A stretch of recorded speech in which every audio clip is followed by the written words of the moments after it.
name's Adam.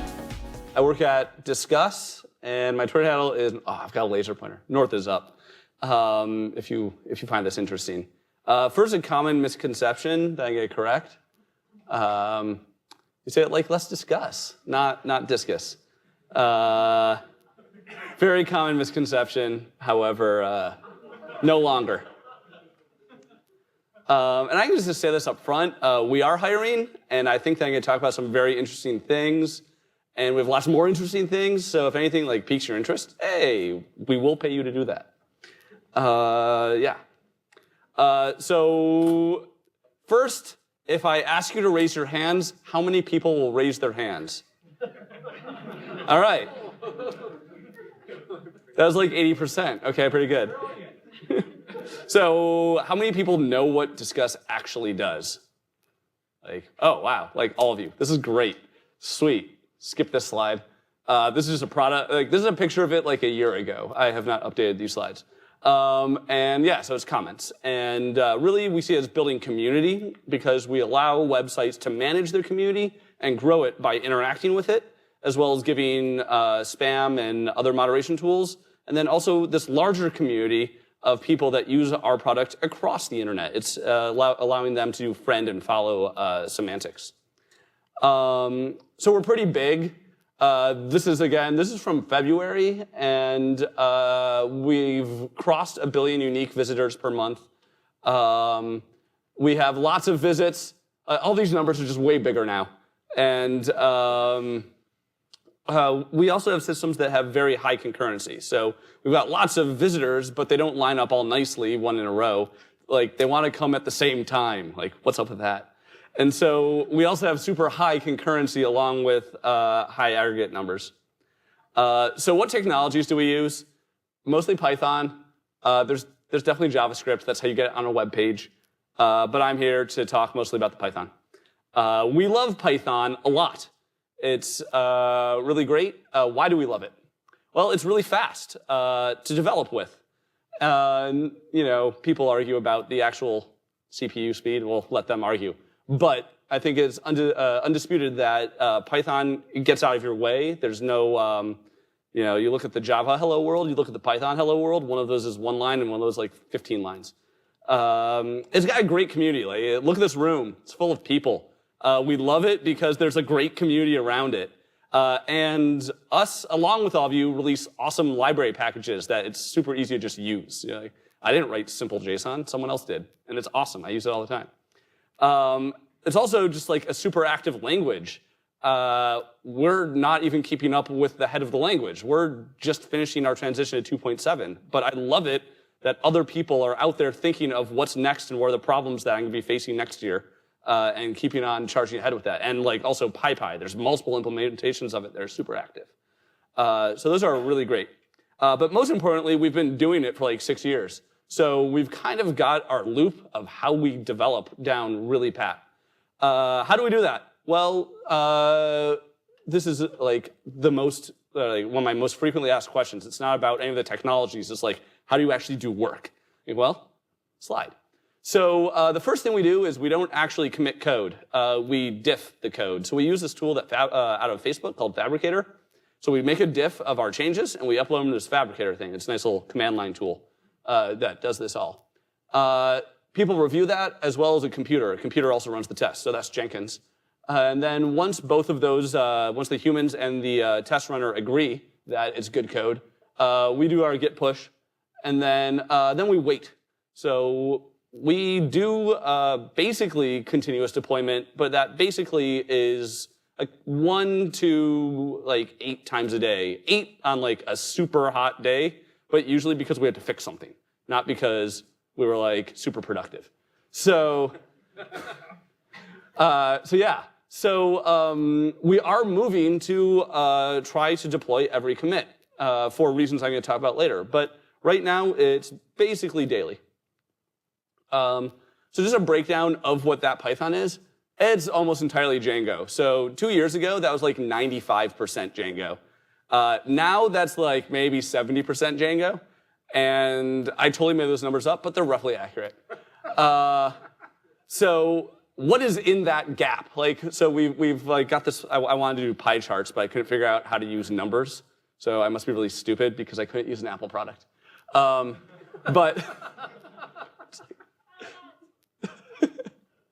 file a bug. Thank you, Cindy. Okay. So what's in that growing gap? Let's talk about that. But first, just a little bit more detail about, let's skip a slide. So how do we, like, what's a little bit more detail about that workflow and why are there some pain points in it? You know, so again, our stack is almost fairly Django and Celery, and we put that on top of Postgres and Rabbit, and every one of those technologies on the top, we're just like pushing to the max. We've got like this 300 gig of RAM, gig RAM master database that's running Postgres, and that's just got like tons of read slaves. Like, we're super read heavy. So we just got this giant, and it's got like 32 processors in it that are all like super big processors. They're probably Xeons or something, or whatever Intel is selling us now. It's crazy. And same with the Rabbit machines, and they're all just like pushed to the limit. And so that's one of the reasons for the talk. Like, what are other options there? So again, we roll up commits for deploy. What are potential problems with that? Well, it's a roll up. So I'm perfect, of course. But my coworkers might not be. So sometimes they have a bug and we have to revert. My perfect code, which was going to increase revenue for the company, but now it doesn't go out till tomorrow. So revenue doesn't go up until tomorrow. But sometimes I'm less than perfect, and this is true. I left a pdb.setTrace that got through code review, and it didn't even just like break, it just like stopped. And so yeah, so sometimes things do get through. So you know, we have super high scrutiny in that code review, but there's like, Disqus it's a relatively small engineering organization for that over 1 billion hits a month, uniques a month. We have 17 engineers that are committing to this code base right now. And, but that's still a lot of commits that we're all generating a day. So we've got a pretty high volume of code review. So round trip time for a review can be up to 24 hours. And then also there's just like legacy code. We still support API version 1.0, and that thing's the worst. Stop using it if you're using it so we can delete it. So what are problems that just don't fit into that stack of Django and Celery on top of Postgres and Rabbit? Well, super high concurrency problems. So what's super high concurrency? I previously wrote our real-time system, and that was seen between 2 and 5 million concurrent users, depending on the mood of the internet and whether or not a new pope was being selected at the time. Or other, like the Boston bombings was just through the roof. Like, everyone was on the internet at the same time, and they all went to CNN. And yeah, so that's crazy. So very high concurrency problems. Also, we want to compartmentalize risk. So sometimes you have a task that is very volatile and prone to failure. Or you have a task that's very sensitive to failure. It's like, oh, we made it. It's going to make us tons of money. But if you like blow on it, it will just like fall over. So those are both reasons to try and do some sort of isolation for that code. Sometimes we need speed. Like, sometimes Python is not fast enough, and we have super well-traveled paths, code paths. They're like, let's optimize this, and let's put it in a language that's just only fast, but hard to read. But sometimes you just want to move fast as an individual. You're like, oh man, these guys are solving really hard problems, and I want to solve this new problem that's really small. So I need to move quicker than those other guys are. Also fun. What is the point of all of this if we're not having fun? So sometimes you just need to like explore new options and technologies. So what did we play with? Well, the first thing we started playing with was nginx. Realtime was one of our earlier products that was using nginx as a core. And it was basically nginx just serving Python processes. But as we started exploring that ecosystem, we really started seeing a lot of cool stuff like nginx modules. We found there were nginx modules that could just wholesale replace banks of servers. So one specifically that I talk about in this, I love this laser pointer, in this talk, from PyCon this last year. I talk about how we use the nginx push stream module to, I think that's like one nginx box could replace like 15 gunicorn-based things that were basically doing the exact same work, as well as a bank of Redis servers too. So that was our first thing. So if you want more detail on that, like I talk for like 40 minutes in that talk. The next thing was like nginx is awesome. What's this Lua thing? Well, Lua is a language that embeds really well in other languages or other processes. So nginx and both Redis, now you can just run Lua scripts. And Lua is almost Pythonic, almost. And so it was really easy for us to just start building features in there. I'm going to just show an example of one of those in a sec. That link is not to discuss code. That's to me playing with it to see if it would work. But that is basically is an nginx box that you can just run like anything that you reverse proxy to, so anything that listens to HTTP. And it's going to do persona authentication checking in the middle. And that's all done in the web server. So it's not even going to, the request will never even hit the back end if you don't authenticate on the right domain. And the whole point of that was to like say, hey, like designers, they want to do cool things too, but they don't know how to do authentication. I don't want to trust them with figuring out how OAuth works. So I did it. And then the last thing is Go. So I've been talking about this real-time thing I made. Well, eventually, it was seeing like 10,000 concurrent events on our back end. So we just kind of, there was the front end that we replaced with nginx already. Then the backstream processes of that were just seeing so much concurrency of just messages that we had to broadcast to the internet that we ended up rewriting the thing in Go. And that works, that's in production right now. And that was not me, that was someone else that had a super fun time playing with that. But it worked really great, and we got it out in 1 week because it was isolated and separate. It was great. So here's an example of Lua, and it is not indentation sensitive, apparently. That is an error. But yeah, so what this is doing is this is code that we are running in production, I think. And it's a thumbnail service. So if you hit our servers and you see a thumbnail of something, it was fetched with this code. So this will, nginx will actually spawn a brand new thread for every single request. So they're super highly concurrent because they're all individual. And because they're their own threads, they also have like code isolation in here. So that means that two concurrent requests aren't going to be able to even know each other exists. You're not like in Flask. There's all this stashing of globals and stuff, and so that's just not even globals and thread locals. That's just not even a concern with Lua. So this is just going to hit embedly. It's going to get the image, and it's going to return the thumbnail right there, or a URL to the thumbnail. So this is just one example of this was a couple servers that were previously doing this in Python, and we replaced it with a server that does it in. It's actually the nginx process is doing other stuff too. It's so much more efficient. But again, we love Python. And Python is really great for a lot of things, especially when I was saying isolation and iteration speed.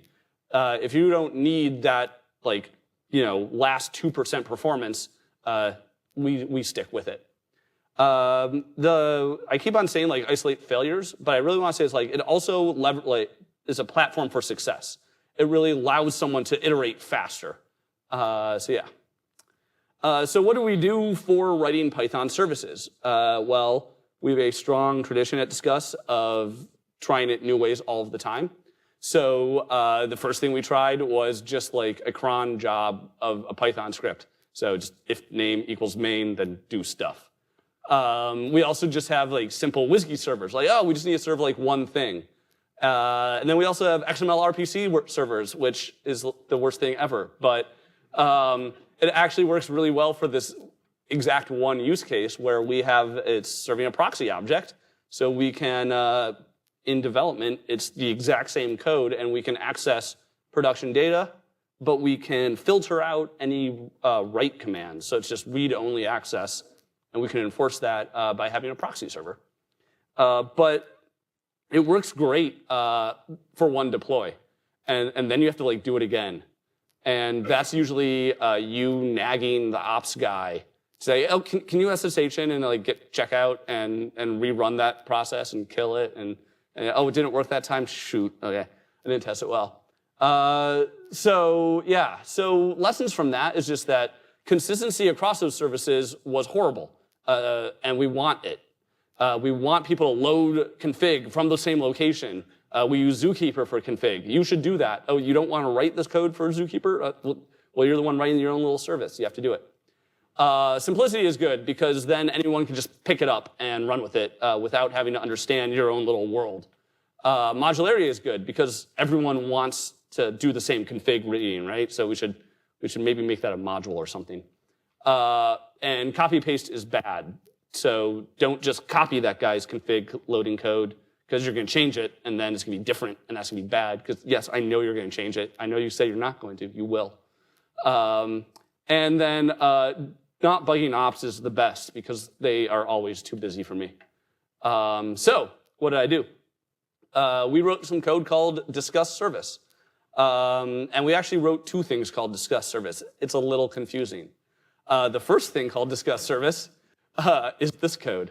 Shortly afterwards, the thing called Disqus service works with this code to do auto deployments. So we basically made an API in Jenkins where once your code review happens, if your code's accepted and Jenkins runs the tests and they pass, Jenkins will auto deploy it. As long as you use setup.py correctly, as long as you know your setup.py tests, setup.py install. Basically, we just said setup.py is our API. And so that was just like a killer decision to make it so ops doesn't care anymore. We just have to say, oh yeah, conforms to the API. They're like, okay, push the button. Now we have our own new little pipeline that deploys the service. So what is Disqus service? Well, the goals were that we want to be consistent with respect to config, with respect to switches. Switches for us are how do you A/B test, right? So we're going to have how do we report on that information and how do you get whether or not you should be doing an A/B test. We want consistent logging and error reporting. We use a program called Sentry at Disqus, which was written at Disqus and is also available at getsentry.com if you want to just install it. One of our guys does that now instead. Record stats, we use statsd, but we want to be reporting the same stats everywhere, as well as just other internal systems. So, and most importantly, it should be easy to run. So the first thing in the Disqus service is the @service decorator. It's the equivalent to the kind of like @main or if main option, and it looks like this. What is all this indentation? All right, so, man, it's not real code. This is in rich text format. So, yeah, pigments right here. Okay, so I'm importing the service decorator, and then I decorate the my function world, and it prints hello world. And the way I would run this is with the helper program called toil. So you just say toil run hello.world. That is a Python path to the object in the Python in the hello module, and it will run it. And it will also do lots of other stuff for you. But as far as an application developer is concerned, they just care about what's inside the function. But sometimes you're like me and you're like, I care about more. So I gave more. So there's a class called service, and it has more decorators that you can use. The handler decorator is going to give you access to, that's how you define what's the main method in a class. And then there's some lifecycle handling decorators that execute as hooks around config, setup, or update config. So a little bit slightly more complicated example. This one is going to do, so we see we're inheriting from service, and then we have the handler decorator saying, oh, world, that's what you're going to run when someone does the run from the command line. And then post config. So this, in the background, the service is going to go, it's going to load some config files from Zookeeper. It's going to load them from the environment, from environment variables. And it's going to also load them from config files, both default config files that have assumed position in the module, as well as overrides from local config files. And so that's all going to happen in the background. And then after all of that happens, I'm going to get, oh, hey, I wanted to get the Redis host and the Redis port. I'm going to just set that up on a little instance variable. And then I can access that in my main method up there. And it's run in the exact same way as it was previously. When we were working on this, we kind of found that there were some things we were doing really quite a lot. So we were making a lot of web services. So we just kind of made a Flask service mixin, and that's going to just allow you to get all of that config in the same consistent way, but it's also going to act just like a Flask app. Gevent service, that's basically, I love Gevent personally. It's great for concurrent I/O at pretty reasonable and high levels. Redis service, that's just is basically going to give you that Redis attribute, just like you saw here. It does basically this. Kafka service, Kafka is a queue we use internally, and Django ORM service. This doesn't currently support actually using Django views or anything, but we use Django a lot, like I said previously, and we have a lot of institutional knowledge around how that ORM works. So we really wanted to support the Django database as an option for these services. So here's just like one example of real-life Disqus code. This is the shell class. So this is for when you're developing something using Disqus service. It's just going to dump you right into an IPython shell, almost identical to, in Django, a manage.py shell would. So it's going to load service context, and you're going to have access to, since you're inside of the shell function, you even have access to the self variable, so you can, self.redis and run forward with that and do cool stuff. And you can see I use the Redis mixin here to get access to Redis. So I've mentioned, Go back, explain why that's important. What's important? Which part? Why is this slide important? What is it doing that would be hard to do without this? Oh, so great question. So the question was, what is this doing that's difficult to do otherwise? So if you're just going to load a Python, or like if you want to just load a IPython shell or something, you can totally do that. But what the service framework does is it is going to connect to all those other services like Kazoo, I'm sorry, not Kazoo, Zookeeper, and other things. So what this is doing is this is doing all that bootstrap code such that when you dump into the shell, you are connected and have access to all those services. So it's already connected to databases. It's already connected to, so like in Django's manage.py, you can just start accessing objects, right? You can say like my models.objects.all because it's connected to the database. This is doing the similar work, but using the Disqus service framework. I really wanted to show more examples about mixins because I think they're really awesome as a way to organize code. So I'm gonna need you to use your imaginations for a second. These are slides from my previous talk. So they're gonna talk about pipelines because I was talking about data pipelines, not services. So pretend that it says service instead of pipeline, but the concept's really similar. So in the pipeline example, the pipeline had a life cycle. It has 4 stages where basically you're going to say, hey, I want to parse this data, I want to compute some data, I want to publish that data, and then I want to handle an incoming message somehow. And so just like the services where I had that Redis service doing just one specific thing, these are now a couple examples of very specific things that you can do in this pipeline. So the first one is just, I'm going to parse JSON input, right? And it's only doing the parse step. And anonymize is only doing the compute step. It's in case the NSA is listening, we want to just return no data. Then we have the compute step. This is the super secure one, so we're going to ROT13 that data, super secure. And then we're going to publish to HTTP, a web URL, or a file or something. And that's an append. Cool. So then when you want to actually use these, you just kind of pick and choose because as long as you're not using the same stage twice, they're going to mix in really well. You're not going to have any, this is technically multiple inheritance, but because they were specifically designed to not overlap with each other, they work really well like this. So you can just say, oh, I made a JSON parsing anonymizing HTTP publishing pipeline, or a JSON parsing super secure pipeline to a file, etc. And so that's cool because I didn't have to copy paste anything. It's really modular. As you add more, you can mix them together really well. But the best part is the testing story, because the tests look just like those mixins. So assuming I had tests of these names to correspond back to these original things, you only have to test one thing per class really well. If you were to do this by either copy pasting code, or if you were to make each of these pipelines individually, now your testing is also getting replicated out. So I just think that it's the best paradigm ever, because your tests are super, super straightforward, and they're simple because they do each one thing. It's just about having well-defined interfaces. There's no real good segue here because this is a beta test talk, so I'd like to thank everyone here for being a part of this.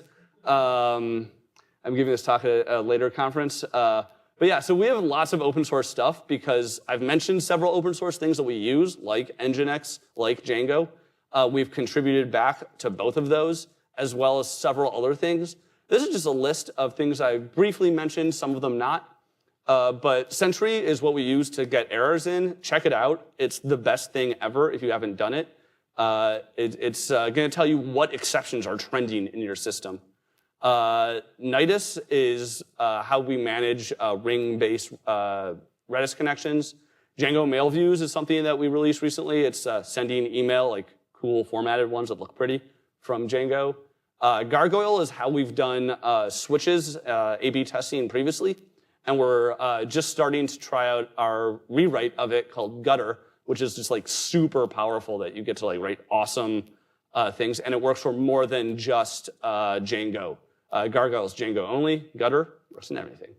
So if you want to check that out, go to our GitHub page. And unfortunately, Disqus service is not open source yet, but I've talked to a lot of people that are solving the exact same problems. And I want feedback. Should we open source it? Would people actually use it? Would anyone like raise your hands if you would actually use this? All right, like maybe. Okay, cool. Like some people. So yeah. So if this was interesting to you, we're hiring, and I run meetups. I run a meetup called ArchCamp, which is more architecture centric. We talk a lot more about ways to solve problems at scale, less about any particular language. So if you want to hear more about those nginx scaling solutions, or our next one is going to be on segmenting data and how to do recommendations. I'm building an ad server now, so that's near to my heart. I also run the Disqus meetup, which is hackathons and happy hours. So join those. So just a quick recap. What did I just talk about?